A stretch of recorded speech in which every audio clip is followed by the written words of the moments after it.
Et je vais tout de suite laisser la parole à Madame la professeure Sarah Gaucho-Patrice sur la transmission à titre gratuit et la fiducie. Je vous remercie. Je vais fermer les portes pour que vous puissiez parler.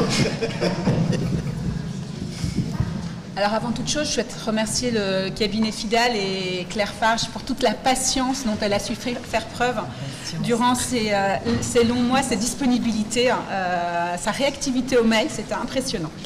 Et également l'Institut de droit comparé et Marie Gueret pour nous accueillir aujourd'hui dans ce lieu.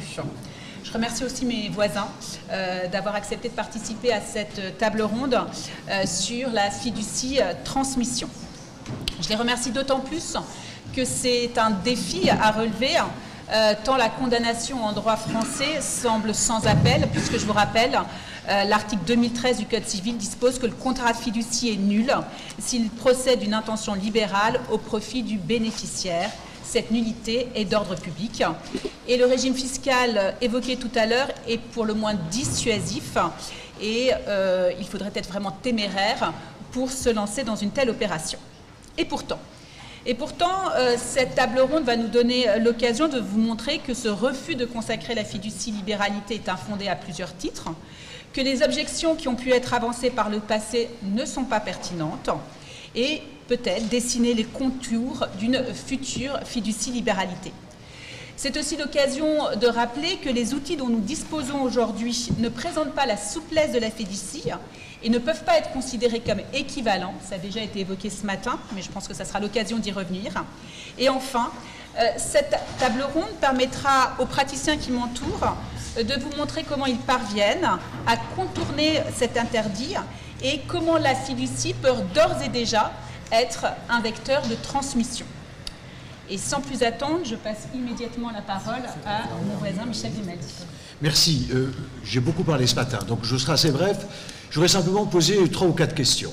Première question, qu'est-ce qu'une fiducie libéralité? C'est tout simplement, je l'ai déjà dit, cela a déjà été dit, c'est une libéralité qui va se réaliser par l'intermédiaire d'un tiers. La propriété ne va pas passer directement du disposant au gratifié, mais va d'abord passer sur la tête d'un tiers. En soi, ça n'est pas quelque chose d'extravagant. Pensez au don manuel, j'ai Nathalie Pétarca devant moi. On sait que le don manuel peut se réaliser par l'intermédiaire d'un tiers, qu'on peut se déposséder entre les mains de quelqu'un qui est le représentant du donateur ou du donataire. Sauf que là, ce n'est pas un transfert de la détention de la possession, c'est un transfert du droit. Alors, on voit bien comment les rôles se distribuent. Le donateur ou le testateur, c'est le constituant, le donataire ou le légataire, c'est le bénéficiaire, et puis il y a au milieu le fiduciaire, qui est l'intermédiaire de transmission. Alors, cette figure-là, il faut évidemment, pour ne pas embrouiller les choses, la distinguer autant qu'il est possible d'autres figures voisines auxquelles on peut songer. Le fiduciaire, dans la fiducie libéralité, n'est pas un exécuteur testamentaire, qui lui se contente d'exécuter des legs, mais qui n'a en aucun cas la propriété des biens qui sont légués. Ce n'est pas non plus, et c'est encore moins, une personne interposée. Car quand il y a une libéralité par personne interposée, la personne est un homme de paille et les biens passent directement de la tête du disposant sur la tête du gratifié. Ce n'est pas non plus un legs à charge de transmettre. Parce que s'il y a un legs à charge de transmettre, cela signifie que le légataire chargé de transmettre est légataire. Et ce n'est pas non plus une libéralité graduelle ou résiduelle, bien que l'on puisse y trouver des analogies. Parce que dans la graduelle ou la résiduelle, le premier légataire est un gratifié. C'est un gratifié. De même que dans le legs à charge de transmettre. Il y a au moins une vocation à recueillir le bien que l'on est chargé de transmettre. Partons de l'idée que dans la fiducie libéralité, le fiduciaire n'est en aucune façon gratifié. C'est vers le bénéficiaire de la fiducie que le disposant destine la richesse, c'est envers le bénéficiaire de la fiducie qu'il a une intention libérale. Ce n'est pas envers le fiduciaire. C'est un premier point dont on pourra discuter, mais je crois qu'il faut essayer de clarifier les choses. Deuxième question, est-ce qu'elle est possible en l'état du droit positif? Vous avez répondu. C'est pas la peine d'y assister. Non, puisqu'un texte nous dit très clairement que il y a 2 textes qui, à mon sens, y font obstacle. Le texte qui nous dit que toute fiducie est nulle et d'une nullité d'ordre public si le constituant est animé d'une intention libérale, et puis cet autre texte qui nous dit que la fiducie prend fin par la mort du constituant, qui va empêcher finalement de léguer des biens que le constituant a placés en fiducie et qui pourraient y rester, alors que le bien est transmis à ses héritiers ou à ses légataires. Donc ce sont ces deux textes qui, à mon sens, sont particulièrement gênants. Troisième question, et j'ai déjà répondu en posant la seconde, quel texte faudrait-il modifier pour permettre la fiducie-libéralité? Évidemment, abroger l'article 2013 qui interdit la fiducie-libéralité, modifier l'article 2029 qui stipule, qui dispose que la fiducie prend fin par la mort du constituant, et puis il faudra alors réfléchir à ce que serait cette fiducie-libéralité. On peut imaginer une fiducie-libéralité entre vifs. On voit bien comment ça se passerait. Une donation faite par l'intermédiaire d'un tiers. Et puis il y aurait la fiducie à cause de mort. Et là, il y a une alternative qui s'ouvre. Il y a la fiducie testamentaire, mais qui poserait des problèmes. Parce que certes, on va désigner un fiduciaire par testament, mais le fiduciaire l'acceptera ou l'acceptera pas. Dans le mandat de protection future, dans le mandat effet posthume, pardon, le législateur y a pensé en disant que le mandataire il doit accepter du vivant du décujus. Donc, il faudrait penser à cela. Si c'est une fiducie testamentaire, comment organiser cette fiducie qui ne pourra pas naître, en tout cas, avant le décès du testateur? Et on peut aussi imaginer une fiducie mortis causa, mais qui soit une donation, qui soit un contrat de fiducie entre vifs, mais qui produira ses effets qu'au décès du testateur, qu'au décès du disposant, et sur les biens qu'il aura légués ou qu'il laissera à sa mort. Et dans ce cas-là, il faudra retoucher les textes sur la prohibition des pactes de succession future. Donc il y a du travail, si je puis dire. Hein. Ça ne sera pas si facile que ça. Enfin, dernière question. Quel serait le régime juridique de la fiducie-libéralité? Je ne crois pas que ce soit la bonne manière de poser la question. Pourquoi je l'ai posée comme ça? C'est parce qu'elle n'est pas bonne, me semble-t-il. La vraie question est: quel est le régime juridique de la libéralité consenti par le biais d'une fiducie? Quel est le régime juridique d'une libéralité réalisé par le recours à un intermédiaire de transmission? On a envie de répondre, eh bien, ce sera le régime juridique des donations et des testaments, puisque c'est une libéralité. Puisque c'est une libéralité. Et à cet égard, je citerai volontiers l'un des textes que je citais à l'instant, de la loi de l'avant-projet de loi avorté de 89, la fiducie est soumise aux dispositions d'ordre public de la matière concernée. Je crois que si on veut rassurer le législateur, il faut qu'il comprenne que la fiducie-libéralité ne sera en aucun cas le moyen de contourner les règles essentielles de l'ordre public successoral et de l'ordre public libéral. Alors, est-ce que la fiducie-libéralité pourra porter atteinte à la réserve? Sarah va nous expliquer tout de suite que non, et qu'il faudra prendre, moyennant certaines précautions, elle ne portera pas atteinte à la réserve. Est-ce que la fiducie-libéralité portera atteinte aux incapacités de recevoir à titre gratuit? Est-ce que je pourrais gratifier le médecin qui me soigne via une fiducie? Ben, évidemment non. Évidemment non. Qui ira dire, mais non, gratifier c'est le fiduciaire, c'est pas le médecin? Non. Pas de difficulté. Pas davantage ne pourra-t-on éluder l'interdiction du legs avec faculté d'élire. Je ne vais pas mettre bien en fiducie et disant, mais bien, ils iront ensuite à la personne que choisira le fiduciaire. Non. En droit français, le gratifié, il est choisi par le disposant, et pas par quelqu'un d'autre. Bon. Pas davantage, la fiducie-libéralité ne pourrait contrevenir à l'irrévocabilité spéciale des donations. Donc, si j'ai mis mes biens en fiducie en désignant un bénéficiaire, je suis vivant, nous sommes entre vifs, que le bénéficiaire a accepté, même s'il a accepté cette fiducie, donc cette donation que je lui ai faite, et qui va s'exécuter au fil du temps, je ne peux pas me réserver, moi, le droit de reprendre dans la fiducie ce que j'y ai mis. Ce serait contraire à l'irrévocabilité spéciale. Et puis enfin, peut-on concevoir une fiducie-libéralité au bénéfice de personnes futures? Écoutez, en droit français, il y a une incapacité des personnes futures de recevoir à titre gratuit. Alors, cela dit, il faudra réfléchir, parce que l'on dit souvent que l'incapacité des personnes futures de recevoir à titre gratuit repose sur le fait qu'un droit ne peut pas exister sans titulaire. Là, il y aurait un intermédiaire qui porterait le droit, le fiduciaire. Oui, mais il y a peut-être autre chose aussi dans cette interdiction. Il y a peut-être aussi dans l'idée qu'on ne peut pas organiser la dévolution de ces biens dans les siècles des siècles, je vais dire. Bon, et qu'il y a un moment où la volonté des morts est priée de s'éteindre. Je vais dire, voilà. Alors, est-ce que la durée de la fiducie suffirait à cela? C'est une question à laquelle il faudrait réfléchir. Mais actuellement, dans notre droit, je ne crois pas, sauf erreur de ma part, qu'en droit des libéralités, il y ait des dispositions qui permettent de gratifier des personnes non conçues à l'ouverture de la succession, sauf le cas très particulier des graduels et des anciennes substitutions fidéicommissaires, mais qui est très particulier, où là il s'agit de respecter l'égalité. Donc, voilà ce que je pouvais dire brièvement en posant 4 questions, mais je l'ai répondu pour partie. Merci beaucoup. Et alors moi, tout aussi brièvement, je voulais évoquer avec vous la question de la réserve héréditaire, hein, qui est souvent évoquée comme un obstacle à la consécration de la fiducie libéralité. Et je voulais évoquer cette question en distinguant 2 hypothèses. La première hypothèse sera celle où c'est l'héritier réservataire qui a été institué bénéficiaire de la fiducie libéralité. Et puis la seconde hypothèse, et c'est par celle-là que je commencerai, c'est celle où c'est un tiers qui a été institué bénéficiaire de la fiducie libéralité, mais parallèlement, eh bien, il y a des héritiers réservataires. Donc, première hypothèse, on a un tiers institué bénéficiaire de la fiducie libéralité et on a également des héritiers réservataires. Alors, je vous rappelle qu'en 2007, lorsque le législateur a refusé d'introduire la fiducie libéralité, il l'a fait, si on reprend les termes du rapporteur de la loi au Sénat, pour éviter un détournement des règles relatives aux libéralités et à la dévolution successorale. Alors, il est plus que probable que le législateur avait alors en ligne de mire, notamment, la réserve héréditaire. Et selon lui, finalement, consacrer la fiducie libéralité permettrait de contourner la réserve héréditaire. Une telle crainte, elle est en réalité totalement infondée. Et pour preuve, prenez la jurisprudence en matière de trust, dont on reparlera cet après-midi. Le trust, pas plus qu'une donation ou un legs, n'est de nature à malmener la réserve héréditaire, tout simplement parce que le trust, tout comme une donation ou un legs, doit se plier à la gymnastique successorale.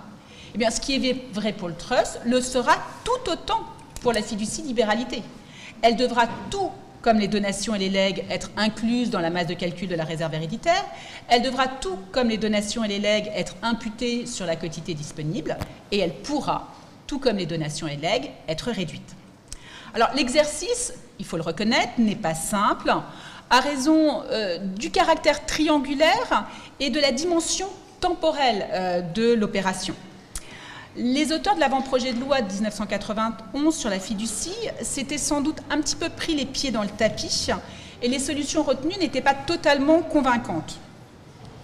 Mais si on venait à consacrer la fiducie libéralité, on pourrait évidemment doubler cette consécration de la fiducie libéralité de quelques dispositions qui viendraient en préciser le traitement liquidatif.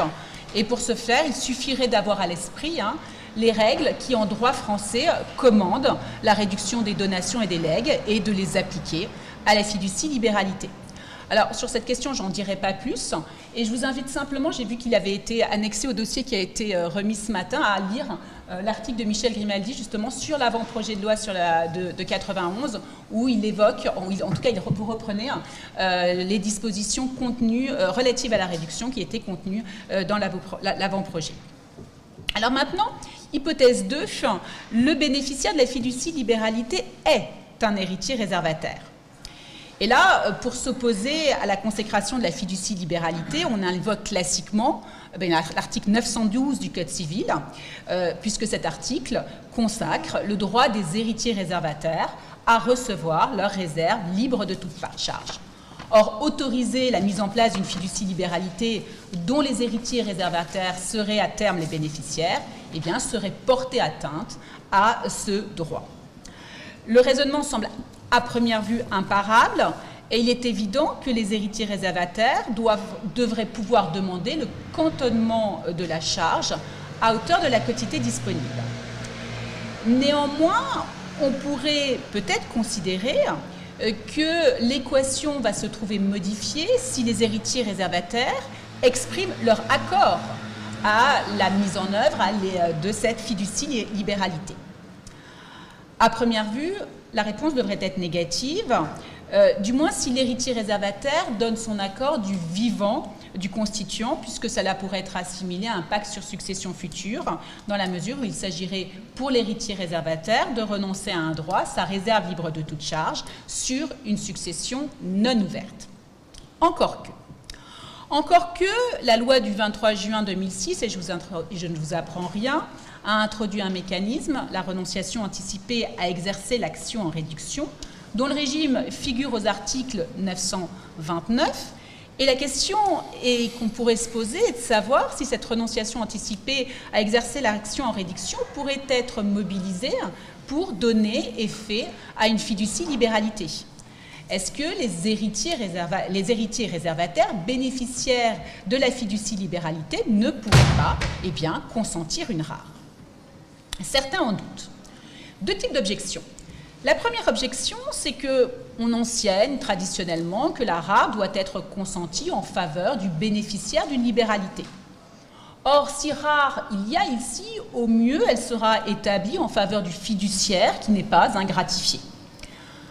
Ceci étant, si on regarde et si on lit attentivement l'article 929 du Code civil, l'article 929 du Code civil indique simplement que la renonciation doit être faite au profit d'une ou plusieurs personnes déterminées.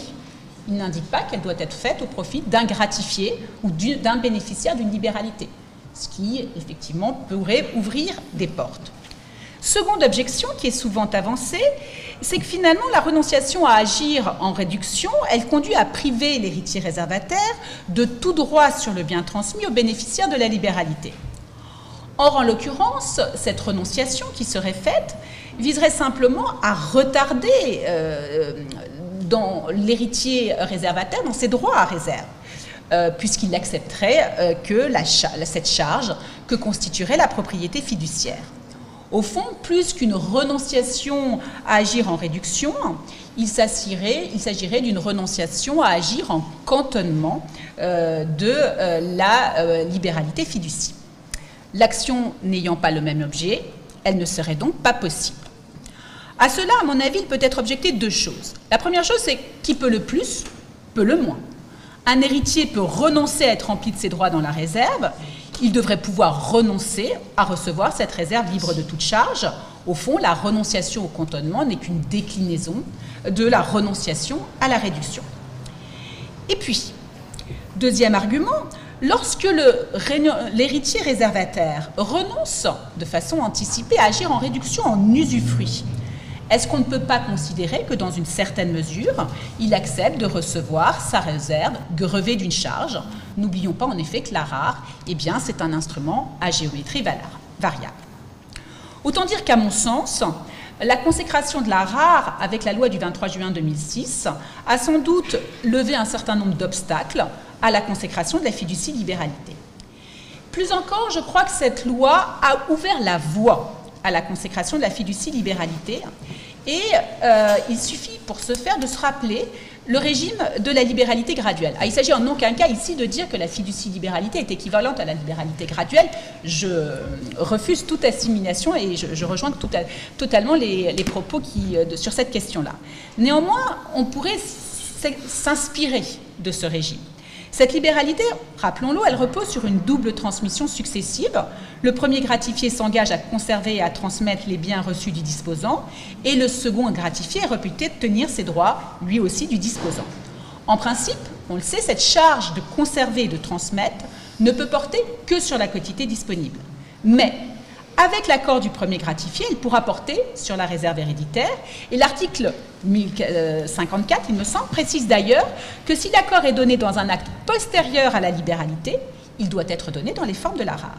Et puis quant au legs graduel, je vous rappelle que c'est au gratifié qu'il appartient de demander à être libéré de la charge dans les 2 ans qui suivent le décès du constituant. C'est un texte, à mon sens, qui pourrait servir de modèle dans l'hypothèse d'une consécration de la fiducie libéralité.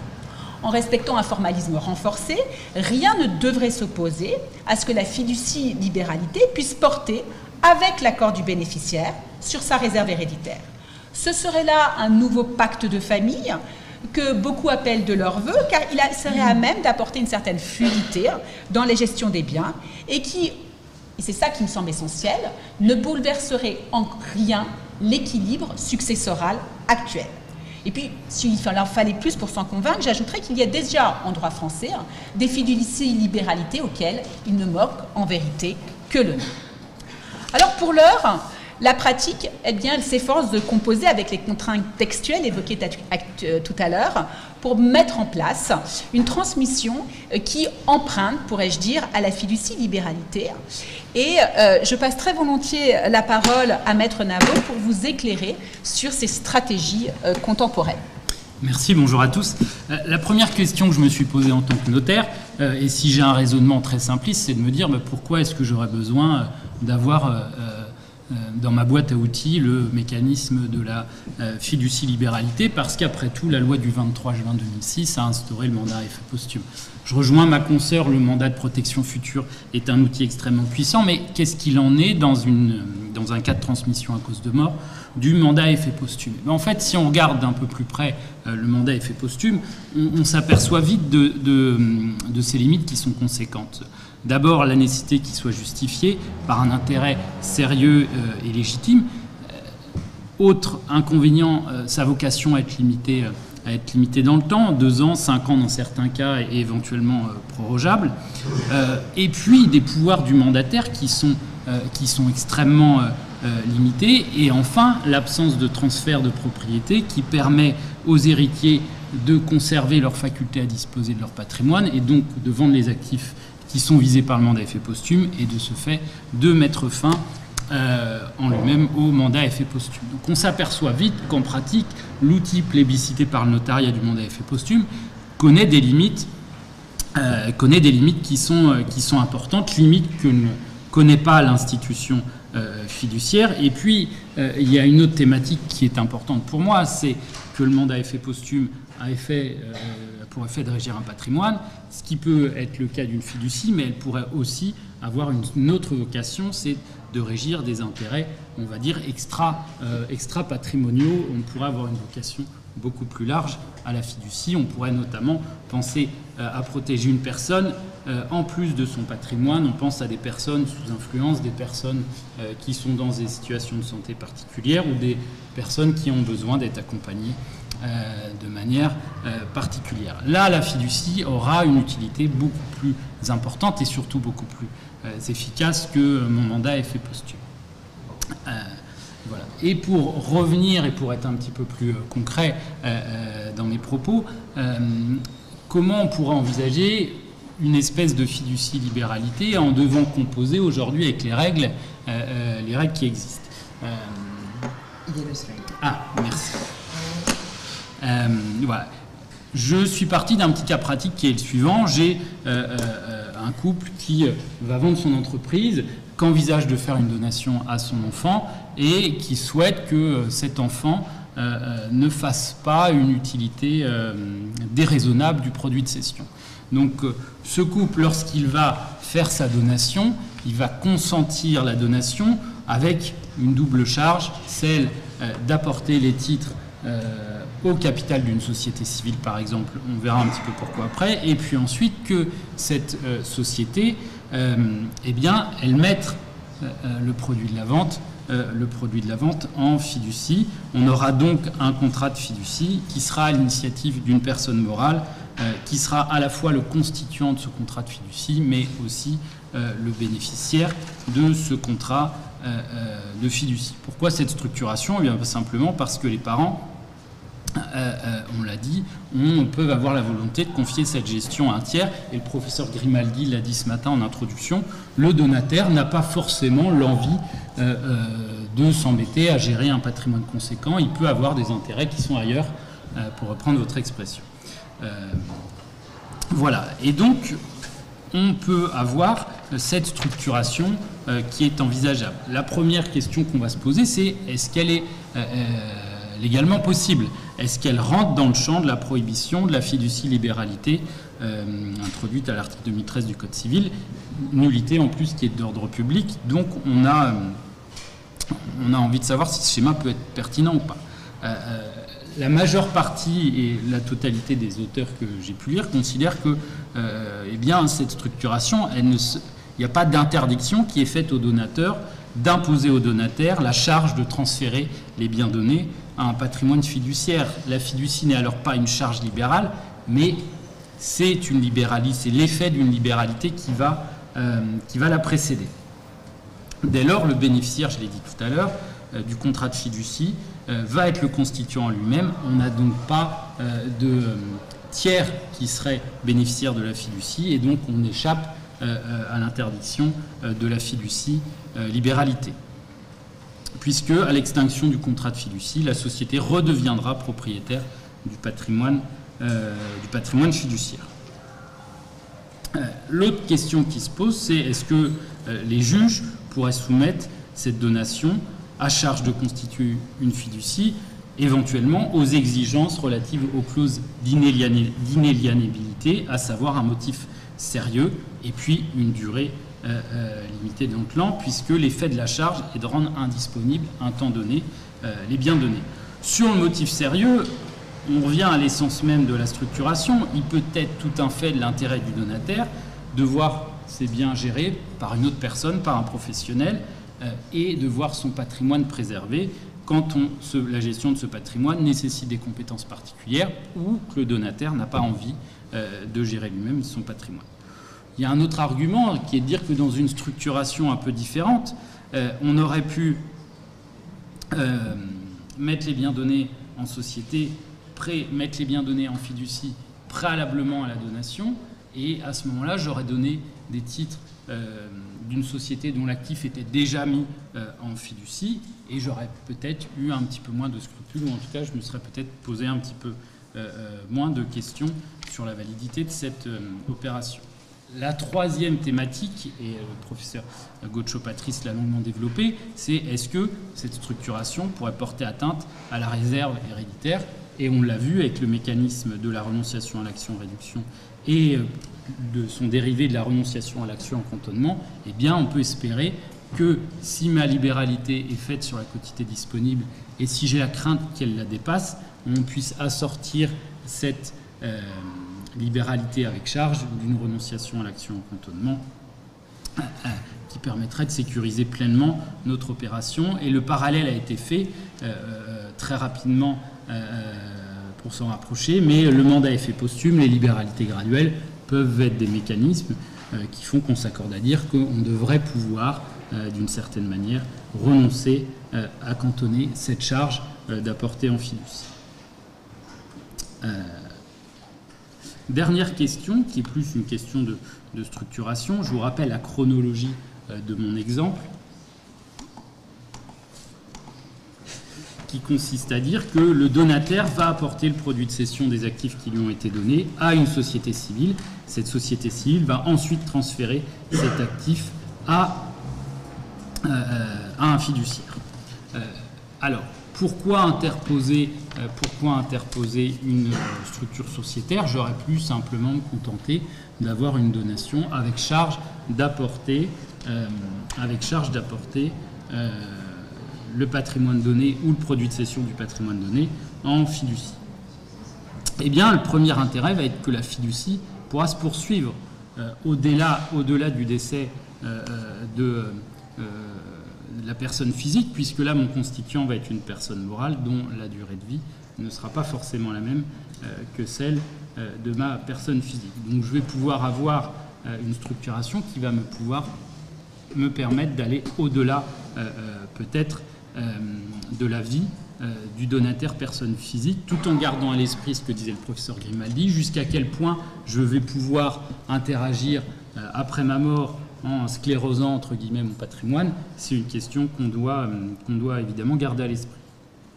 Et puis peut-être aussi parce que le recours à cette structure sociétaire va me permettre de sécuriser encore un petit peu plus mon contrat de fiducie, puisque le risque pourrait être de se dire que mon donataire pourrait à un moment donné souhaiter mettre fin au contrat de fiducie.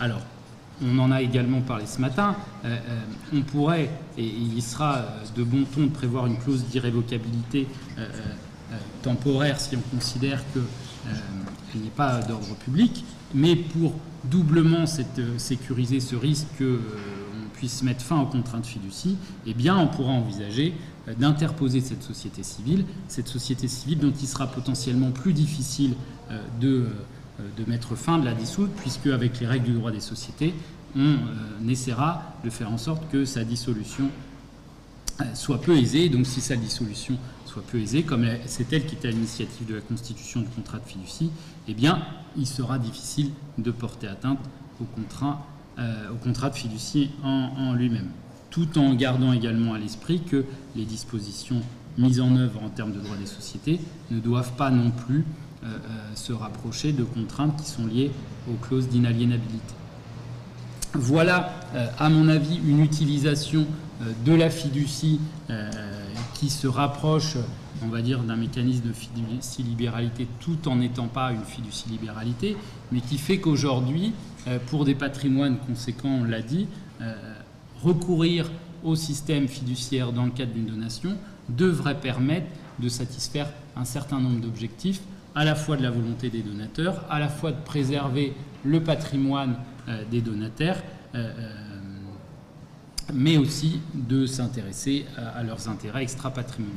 Voilà pourquoi, à mon avis, le notariat doit plébisciter les fiduciaires et les avocats fiduciaires pour mettre en œuvre des schémas qui consistent à intégrer la fiducie dans nos outils et dans nos charges de donation. Je vous remercie, maître, et je crois que sans transition, parce que le temps nous est compté, je passe la parole à Claire Farge et Sébastien Comparant.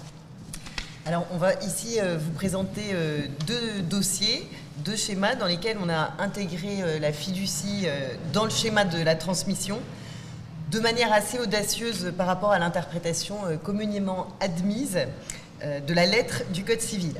Donc, deux schémas, un schéma dans lequel la fiducie va intéresser un patrimoine qui appartient à un mineur, et un deuxième schéma dans lequel intervient la fiducie sur des capitaux d'essai d'assurance vie. Donc dans un premier dossier, on a pu mettre en pratique la possibilité que nous avions soutenue et qui a reçu l'appui inespéré d'une doctrine particulièrement autorisée à la personne du professeur Grimaldi, la possibilité donc de prévoir le transfert en fiducie des biens préalablement donnés ou légués à un mineur.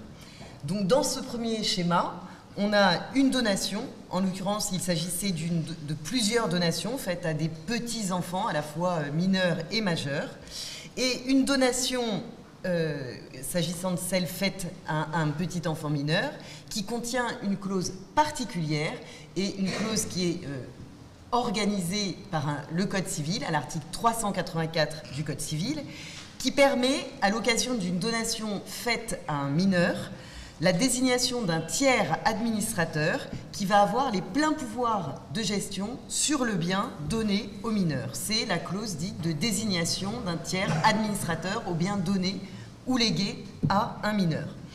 Ce tiers administrateur, dans la donation faite au mineur, peut donc se voir confier toutes sortes de pouvoirs sans être tenu par les mêmes règles de gestion qu'un administrateur légal. Eh bien, on va décider que parmi les pouvoirs reconnus à ce tiers administrateur, il y aura celui de transférer les biens donnés dans un patrimoine fiduciaire. Dans le dossier qui nous était confié, la problématique était de réunir dans un patrimoine unique les biens qui étaient donnés à la fois à des petits-enfants mineurs et majeurs, de telle manière que l'ensemble des biens qui étaient des sommes d'argent une fois réunis puissent permettre des placements plus intéressants. Alors, un tel schéma ne tombe pas sous le coup de la prohibition de la fiducie-libéralité. Pourquoi ? Bien parce que ici, le fiduciaire n'est absolument pas un intermédiaire de transmission. La transmission, elle est faite aux mineurs par la donation, donc avant le transfert en fiducie.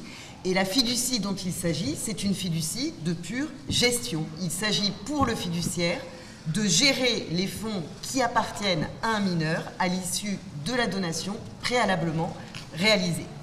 Alors évidemment, ce schéma, il n'allait pas de soi, parce qu'on a dans le Code civil des articles qui ont été communément interprétés comme rendant impossible la fiducie sur des actifs détenus par des mineurs. Je pense ici à deux articles précisément du Code civil. L'article 397-2 du Code civil et l'article 408-1 du Code civil. Mais ce sont des textes qui visent l'un l'administrateur légal, l'autre le mineur sous tutelle, Or, en présence d'une clause de désignation d'un tiers administrateur au bien donné ou légué à un mineur, on n'est ni dans l'administration légale, ni dans la tutelle. On est donc affranchi de toutes les interdictions qui imprègnent ces deux régimes. Bon, pour autant, tout ne coule pas de source, et il va falloir donc être très précis dans la rédaction des actes, ce que Sébastien va vous expliquer. Oui, alors, une fois le schéma validé dans son principe, effectivement, il faut se pencher sur, s'atteler à la rédaction des actes, actes de donation et contrat de fiducie d'autre part, et avoir une rédaction qui soit cohérente pour ces deux actes. Alors, s'agissant de la donation, puisqu'il est envisagé de nommer un tiers administrateur, bien évidemment, il apporte de bien encadrer cette désignation. D'abord, de bien faire référence expressément dans l'acte de donation à l'article du Code civil qui fonde cette désignation, donc l'article 384 qu'on a cité, et ensuite nommer clairement le tiers administrateur et envisager d'ailleurs également les hypothèses dans lesquelles ce tiers administrateur qui est nommé pourrait, pour des raisons X ou Y, ne pas pouvoir exercer sa mission. Donc des cas de prédécès, de maladie, d'accident, d'ouverture de mesures de protection à son encontre. Et donc, dans la clause qui désigne ce tiers administrateur, on désigne très souvent un tiers administrateur subsidiaire qui viendrait remplacer donc, le premier tiers administrateur si jamais il ne pouvait remplir sa mission. Dans l'acte de donation, on prévoit également, alors on indique également la durée de la nomination du tiers administrateur, donc une durée jusqu'à la majorité de l'enfant, c'est évident, mais c'est toujours bon de le rappeler dans l'acte. Et puis enfin, on va définir clairement les pouvoirs du tiers administrateur. Donc pouvoir de gestion des biens donnés, pouvoir de disposition des biens, et notamment et spécifiquement ici, ce qui nous intéresse, le pouvoir de transférer les biens reçus en fiducie. Et même au-delà du pouvoir de le faire, au cas particulier, l'obligation qui lui est faite d'apporter les biens en fiducie. L'acte doit même aller à notre sens jusqu'à préciser en fait les conditions essentielles qu'on va retrouver dans le contrat de fiducie, qui sont en fait des conditions déterminantes de la donation. On ne passe la donation que si le contrat de fiducie qui sera mis en place derrière le sera à telle et telle condition. Donc le choix qui a été fait a été de préparer en amont un contrat de fiducie type qui sera conclu concomitamment, enfin peu de temps après la donation. Et le projet de contrat de fiducie sera annexé à l'acte de donation qui fera référence au terme des stipulations de ce contrat. Enfin, dans l'acte de donation a été pris aussi la précaution de stipuler en fait que la désignation du tiers administrateur, tout comme l'obligation d'apporter les biens en fiducie, sont des conditions essentielles et déterminantes de l'acte. Pour souligner bien évidemment l'importance de ces dispositions, mais aussi pour anticiper le cas où, pour une raison X ou Y, on viendrait à contester cette stipulation. Eh bien, si cette stipulation vient à tomber, à partir du moment où elle est une condition déterminante de l'acte, elle entraîne dans son anéantissement l'anéantissement de la donation dans son entier. Donc, ce qui vise à se prémunir contre des potentielles actions en contestation de cette opération. S'agissant du deuxième acte juridique, donc de la fiducie qui est mise en place, Attends, je me trompe à chaque fois, je ne sais pas s'il y a un slide sur la fiducie. Non, je ne suis pas sûr. Dans la fiducie qui est mise en place, on aura pris le soin, dans un exposé préalable du contrat de fiducie, de bien rappeler l'origine des fonds qui sont transmis en fiducie, donc l'explication de la donation qui a lieu, le pourquoi du recours à la fiducie, donc au cas particulier, effectivement, la préservation de l'unité du patrimoine familial reçu par les enfants, en ce compris le mineur. Et nous aurons également pris le soin de désigner dans le contrat de fiducie le tiers administrateur comme tiers protecteur du contrat de fiducie, puisque le tiers protecteur, c'est la personne qui est chargée de préserver les intérêts du mineur. Donc qui d'autre que le tiers administrateur qui est désigné par ailleurs pourra remplir cette fonction. Et enfin, On a précisé dans le contrat de fiducie que celui-ci prendrait fin par le décès du donataire constituant, pour insister sur le caractère de pure fiducie gestion de la fiducie mise en place, et qu'on n'est effectivement en aucun cas dans une fiducie transmission prohibée comme on l'a souligné.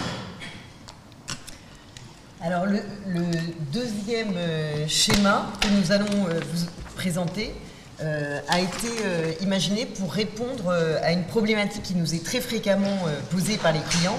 Des clients qui sont souvent dans le cabinet des chefs d'entreprise, qui ont déjà vendu une participation, une première affaire, leur entreprise, et qui ont parfois placé une partie, voire la totalité des sommes issues de cette cession dans un contrat d'assurance vie.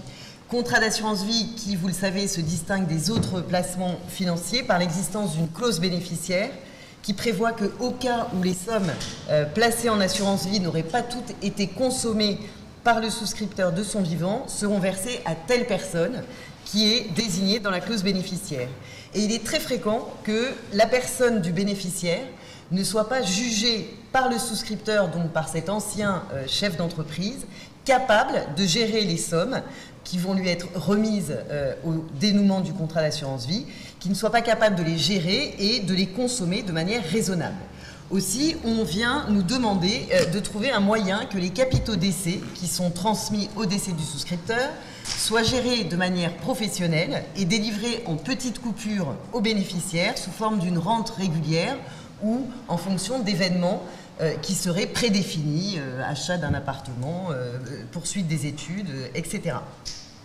Et il nous semble que la solution la plus efficace pour répondre à une telle demande est dans la fiducie et que finalement le schéma le plus efficace c'est aussi le plus simple. Souvent la problématique est qu'il n'y a pas dans l'entourage une personne de confiance que l'on veut charger d'être le gendarme de la consommation des capitaux d'essai par le bénéficiaire qui est souvent le frère ou la sœur vulnérable dans la fratrie, et on ne veut pas charger les autres membres de la fratrie d'être le gendarme de leur frère ou de leur sœur vulnérable. La fiducie, en ce qu'elle permet la gestion des capitaux d'essai directement par un fiduciaire à qui on va donner une feuille de route très précise sur la manière dont on veut que les sommes issues du dénouement du contrat soient appréhendées par le bénéficiaire prodigue ou vulnérable, nous paraît être une solution particulièrement efficace. Et il faut comprendre la manière dont on va organiser ce dénouement dans un patrimoine fiduciaire. Alors, on a eu le cas dans un dossier où des parents qui étaient propriétaires d'un patrimoine financier important, notamment souscrit, notamment placé en assurance vie,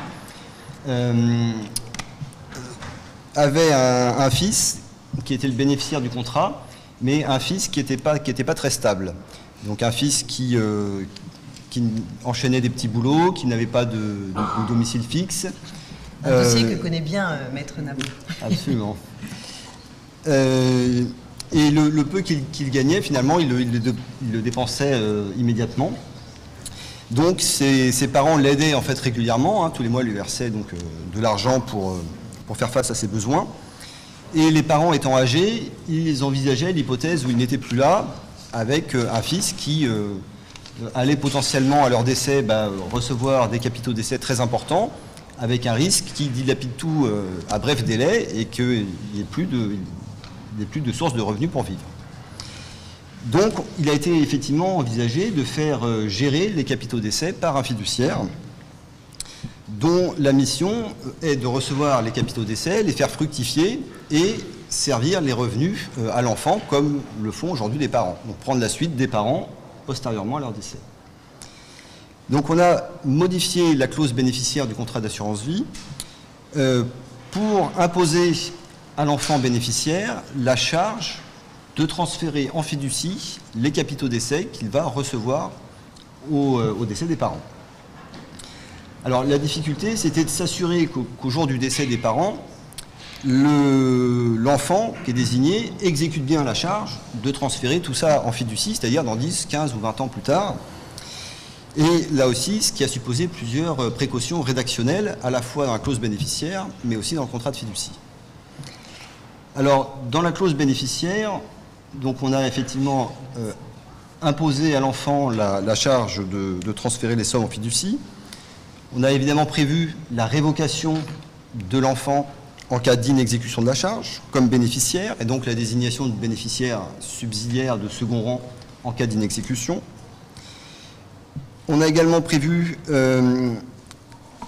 la révocation du bénéficiaire en cas de révocation par lui du contrat de fiducie pendant un certain temps. C'est-à-dire que s'il exécute la charge, il transfère les sommes en fiducie, mais si 6 mois après, il révoque le contrat de fiducie pour récupérer les capitaux, ça n'allait pas fonctionner.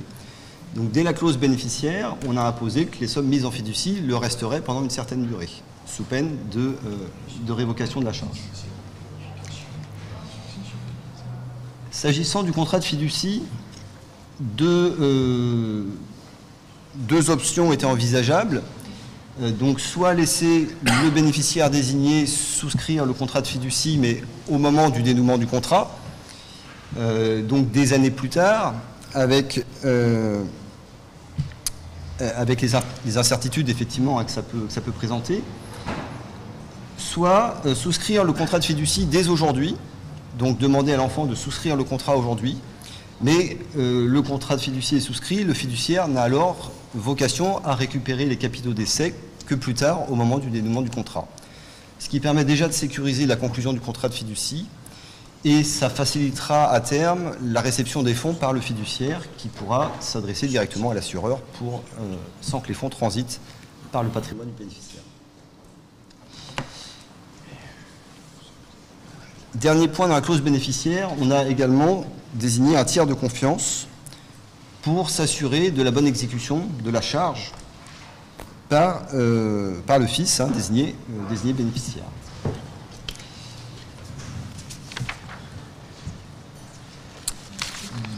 Deux points pour terminer sur cette question. Deux rappels qui tombent sous le sens. Bien évidemment, c'est un schéma qui ne tombe pas sous le coup de la prohibition de la fiducie libéralité, puisque là, comme dans les schémas précédents, la transmission précède la mise en fiducie, qui n'est qu'une charge imposée à une transmission. Et la question de la réserve héréditaire ne se pose pas non plus dans ce type de transmission, puisqu'on raisonne ici sur des capitaux d'essai de contrats d'assurance vie. Contrats d'assurance vie dont, vous le savez, par un article miraculeux du Code des assurances, sont exclus du droit des successions. Voilà pour ce deuxième schéma. Bien, je vous remercie. Alors, est-ce qu'on a 2 minutes pour des questions ou oui? Allez, oui, parce que c'est frustrant à la fin. On n'est plus à un quart d'heure près. Oui, voilà, oui, c'est parce qu'au premier rang, on a senti quelques résistances sur le premier schéma. Sur le deuxième aussi. Ah, sur le deuxième également, d'accord, sur tous les schémas alors. Ça peut être similaire, par exemple, sur le deuxième, si le bénéficiaire vient être mis sous protection. Oui. S'il est mis sous protection avant... Non, après. Si c'est après, les fonds sont... Moi, je suis juge des tutelles, je le mets en protection, je désigne un mandataire judiciaire. Oui. Donc, on comprend bien que là, c'est une gestion qui est totalement bridée du point de vue du mandataire. Donc voilà. Je trouve que l'indication dans le droit commun de la fiducie que l'ouverture d'une tutelle ne remet pas en cause la fiducie préalablement ouverte. Oui. Le législateur nous a quand même dit qu'il faisait confiance aux fiduciaires en disant que même si une tutelle est ouverte à l'encontre du constituant, la fiducie demeure. Après, elle reste révocable et tout sera question de savoir est-ce qu'on a choisi un bon fiduciaire qui donne confiance au juge, qui n'est pas susceptible de faire apparaître des conflits d'intérêts parce qu'il serait à la fois fiduciaire et autre chose. Et qui répond.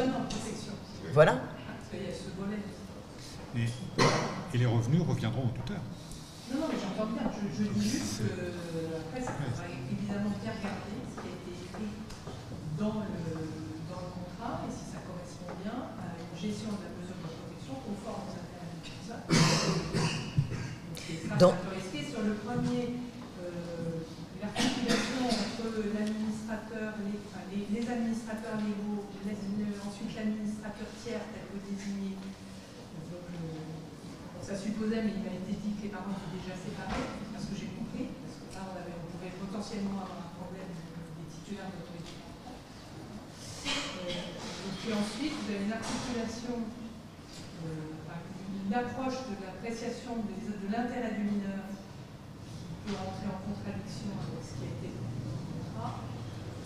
Et deuxième élément, lorsque le mineur devient majeur, il est obligé de conclure la fiducie.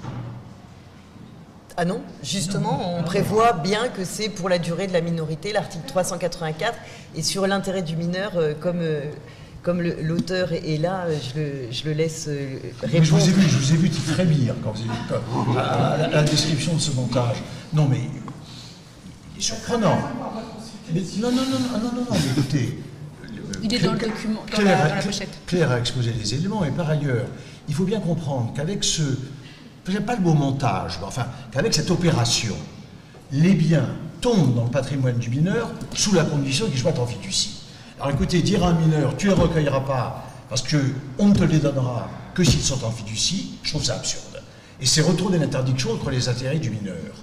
Allez-vous interdire à un mineur, par exemple, d'être donataire de droits fiduciaires?